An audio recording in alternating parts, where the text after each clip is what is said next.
The waters around Pittsburgh have been turbid and murky of late as unemployment and layoffs in the steel mills have been foremost in the headlines of the Pittsburgh Post-Gazette. But for the first time in 2 years, these proud Western Pennsylvanians can forget about all that, because while the mills may be shut down, Three Rivers Stadium is open for business, and the mighty Pittsburgh Steelers are in the playoffs once more. For the first time since 1976, the air-minded San Diego Chargers visit Pittsburgh, where the Steelers, led by their maniacal fans, have not lost a postseason game in a decade.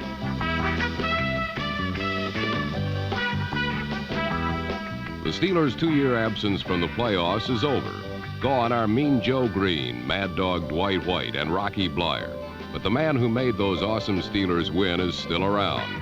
And that leader is quarterback Terry Bradshaw, who threw for 17 touchdowns this year to tie for the AFC lead. Bradshaw has had the hot hand of late, and Coach Chuck Noll, who has the highest postseason winning percentage of all active NFL coaches, knows that his Steelers must be up to today's stiff challenge.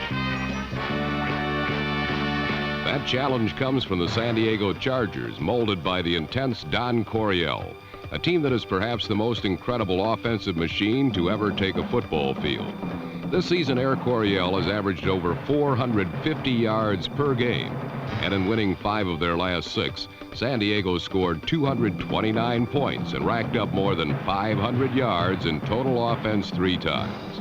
Dan Fouts is the trigger man, and today the NFL's most prolific passer will once again throw to Kellen Winslow and Wes Chandler, who finished 1-2 in the AFC in receiving. It's time to begin the 16-team Super Bowl elimination tournament. The strike is a faded memory, and the road to Super Bowl 17 has been laid before us, and what a way to start. It's the Chargers and the Steelers in the playoffs on the NFL Game of the Week.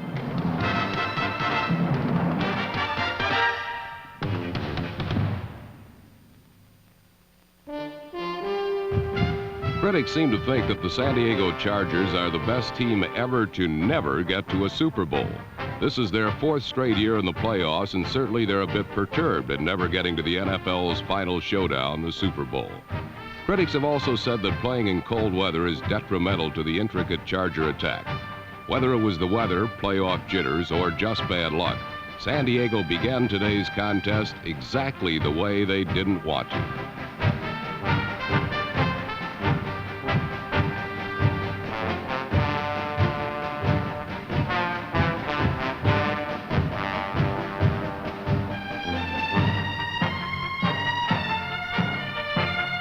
Number 21, James Brooks, never did get the handle on the opening kickoff, and just 12 ticks into the playoffs, Pittsburgh's Gary Ruff cradled a 7-0 Steeler lead.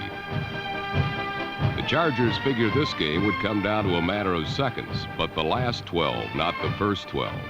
Brooks, a second-year player from Auburn, warmed up without gloves and found the 33-degree weather to his liking, but he decided to try the gloves anyway. He took the gloves off for the next kickoff, but again, Brooks looked as though he was trying to field a greased pig.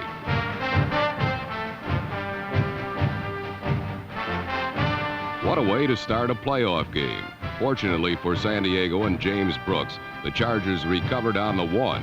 After the game, Brooks would issue one simple statement: "I don't care how cold it gets, I'll never wear gloves again."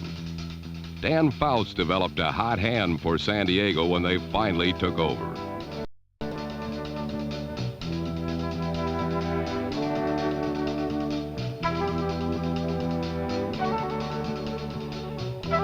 Number 89, Wes Chandler, caught 49 passes this strike-shortened season and was the only receiver in football to total more than 1,000 yards receiving. Behind the passing of Fouts and the catching of Chandler, San Diego cut Pittsburgh's lead to 7-3.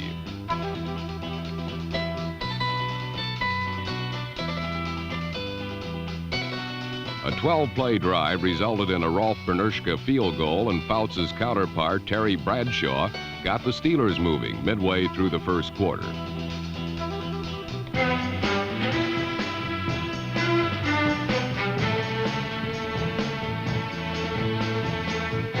Number 86, Jim Smith, rumbled 40 yards for the biggest gain in the half. And then Terry looked for veteran John Stallworth in the end zone.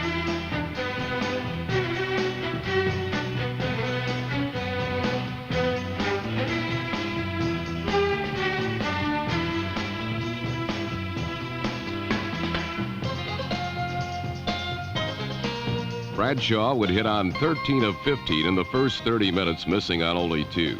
Terry then called on Franco Harris, a man destined for the Hall of Fame, who is perhaps the greatest clutch playoff performer in history.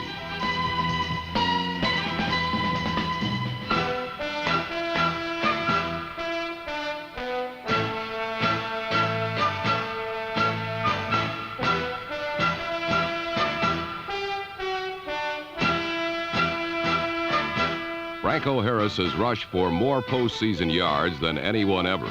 He thought he had scored yet another playoff touchdown here, but the referees ruled that Franco had come up just short of the end zone. With the terrible towels waving, the Three Rivers mob screaming, and Franco ranting, the referees calmly marked the ball a yard shy of the end zone. Calmly and coolly, Terry Bradshaw called his own number.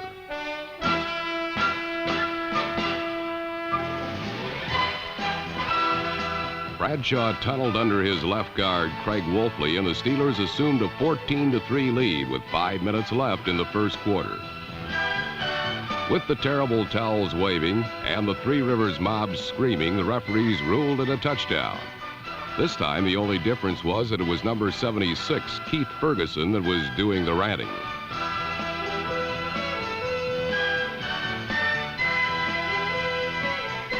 Trailing by 11, ranting would do San Diego no good whatsoever. The passing of Dan Fouts, however, now that's a more effective way of biting into a lead.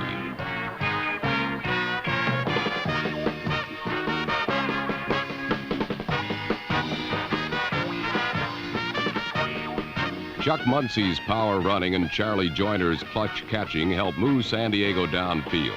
But more importantly, it put James Brooks into a position to atone for his pair of game-opening fumbles.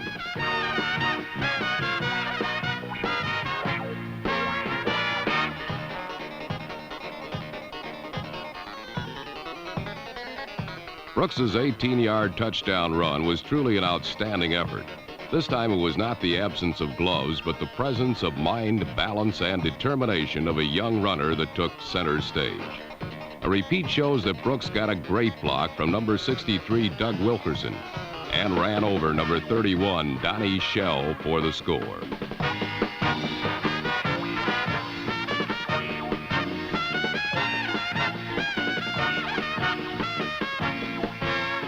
Brooks scored on the first play of the second quarter, and the Steelers' lead had shrunk to 14-10. It was shortly thereafter that San Diego began their longest, most time-consuming drive of the half, a marathon 17-play journey highlighted by a 30-yard Kellen Winslow reception.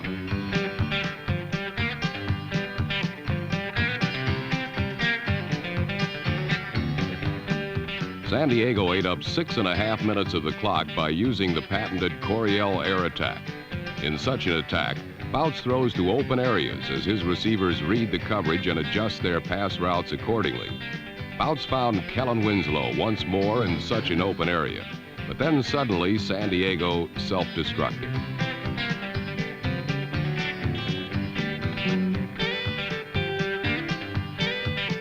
Mel Blount, number 47, recovered Winslow's fumble on the Steelers' 7, and San Diego's epic drive had come to a tragic end. Oftentimes, mistakes make or break playoff teams. This was the second turnover of the half for the Chargers, and the first resulted in a Pittsburgh score. Fortunately for San Diego, their Russian roulette style of play did not hurt them this time, when Bradshaw threw deep looking for Lynn Swan. Number 30, Bruce Laird, came over from Baltimore and has proven to be a key acquisition. Still, San Diego has surrendered a whopping 361 yards per game this year. But this time, Laird stopped the Steelers cold, and Dan Fouts went to work with 2 minutes left.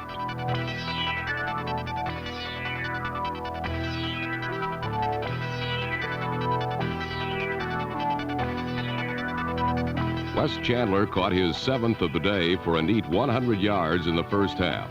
And 2 plays later, Fouts fired his team to their first lead of the game.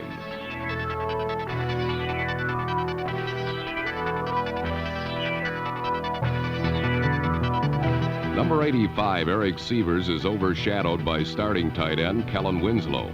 But he's a sure-handed pass catcher, especially in the end zone. And his catch was made possible when he cut across the grain to become wide open in the end zone.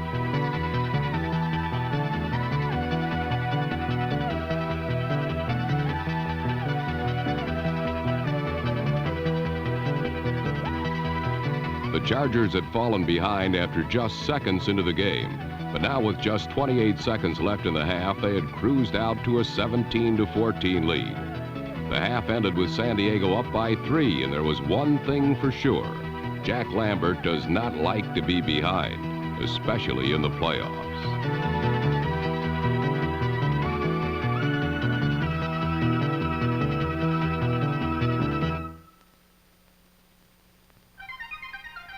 The first half had seen the Chargers make up an 11-point deficit and assume a 17-14 lead.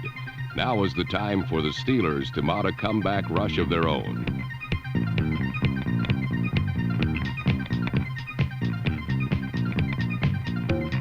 Beginning from his own 26-yard line, quarterback Terry Bradshaw put together a string of pass completions that would carry throughout the third period.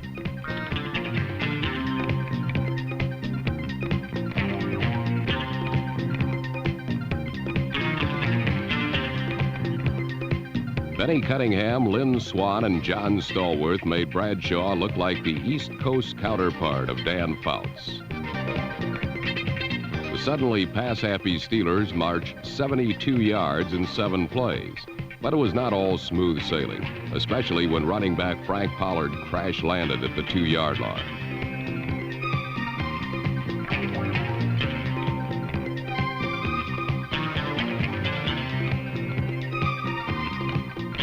Pittsburgh concluded their coast-to-coast flight with yet another pass, this one to tight end Benny Cunningham, number 89. Another look at the score reveals nothing tricky, nothing deceptive. No play action, no misdirection. Just a simple toss to a wide-open Cunningham that put the Steelers back in front by 4 points.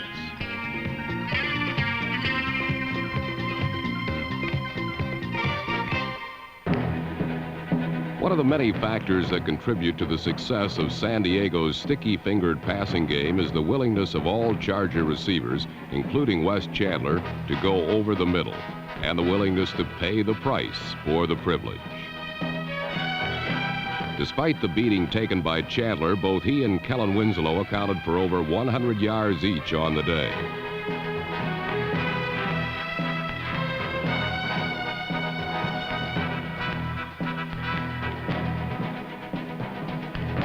Midway through the period, the Chargers found themselves at the Steelers' 23-yard line. At that point, they did something very unusual, something quite out of character. They ran the ball 4 straight times.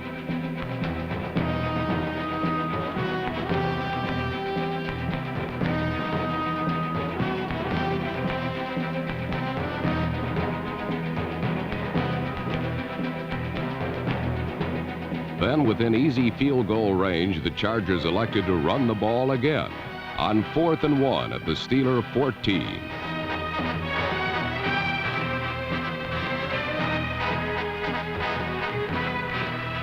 It appeared that most of the Pittsburgh bench had joined the resistance to deny John Cappelletti the single yard and to deny the Chargers a first down.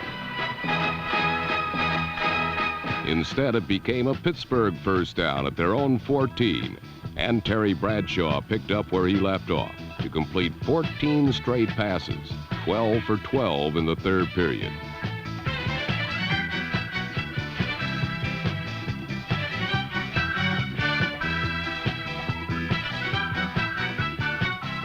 After seeking out wide receiver John Stallworth for 20 yards, Bradshaw looked for his most versatile offensive weapon, Franco Harris, number 32.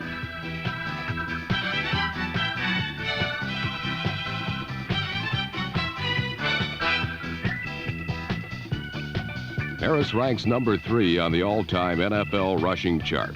And in his 12th pro season, he is not beyond attaining new and different goals. This season, he became the first Steeler ever to lead the team in both rushing and receiving.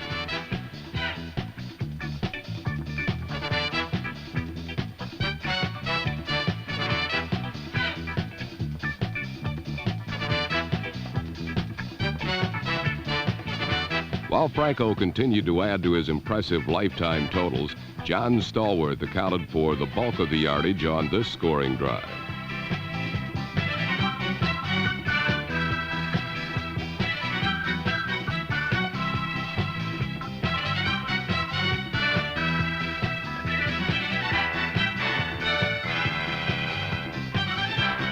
Stallworth, number 82, caught 3 passes for 58 yards on this series alone, the last for a 14-yard score.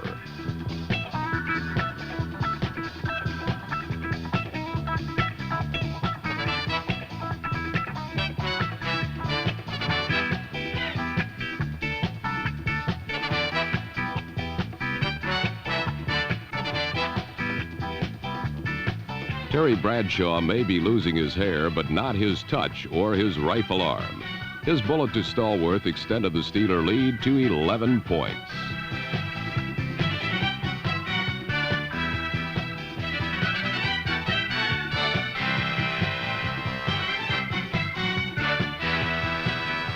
The Steelers appeared well on their way to their first playoff win since the Super Years. That appearance was deceptive. It took a relatively unknown Charger to turn the tide. He was number 27, Jeff Allen, a second-year cornerback who provided the crucial turning point in the game.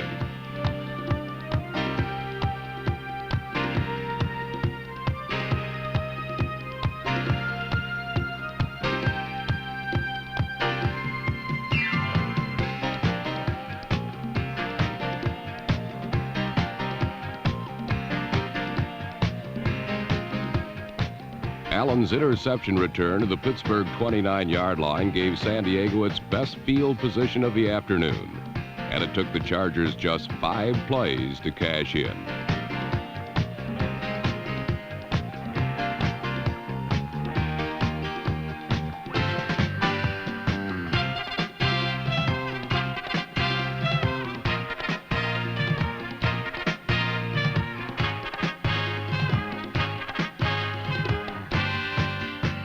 Chuck Muncie's catch and carry covered 12 yards to the Steelers' 17.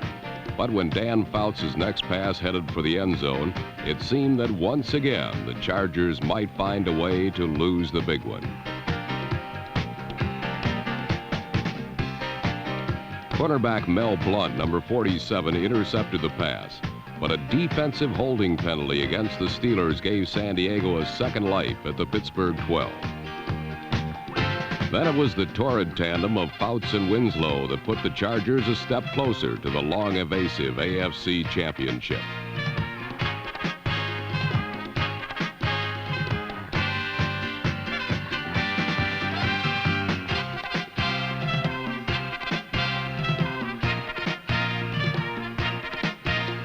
A repeat of the play shows that Winslow had simply slipped in behind the Steeler linebackers and just in front of the cornerbacks to score the points that edged the Chargers within 4 points with 8.5 minutes to play.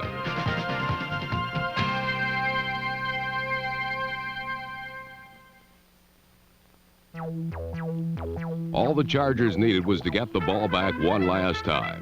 The San Diego defense responded by stifling the Steelers on their next possession and forcing a Pittsburgh punt with just under 4 minutes remaining. It led to the Chargers' final series of the day. After a 16-yard reception by Winslow, San Diego kept the Steeler defense off balance by playing once more out of character, running more than passing. Most of the running was done by number 46, Chuck Muncie, who melted the steel curtain for 126 yards. It was the first time a runner had gained over 100 yards against the Steelers at home in 5 years. More important, Muncie did not fumble once. With the clock winding down to 1 minute and with a 3rd and 7 situation at the Steeler 12, Fouts called the perfect play. A screen pass set to the left for his tight end extraordinaire, Kellen Winslow, who took it in for the winning score.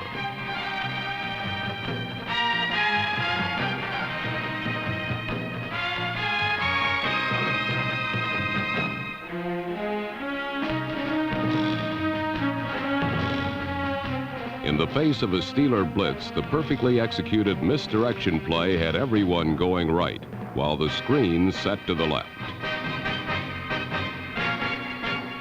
When Winslow crossed the goal line, it marked the first time the Chargers had ever beaten the Steelers at Three Rivers Stadium. It was an obvious cause for celebration, however painful. For quarterback Dan Fouts, the 31-28 come-from-behind win was especially exhilarating.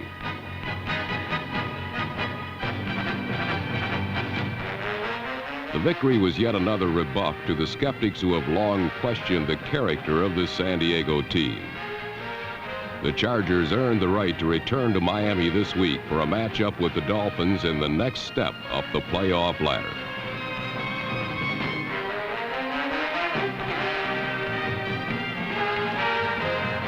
For the Steelers, the loss blew out the candles on their 50th anniversary quest for a 5th Super Bowl ring. The one for the thumb will have to wait, at least for another year.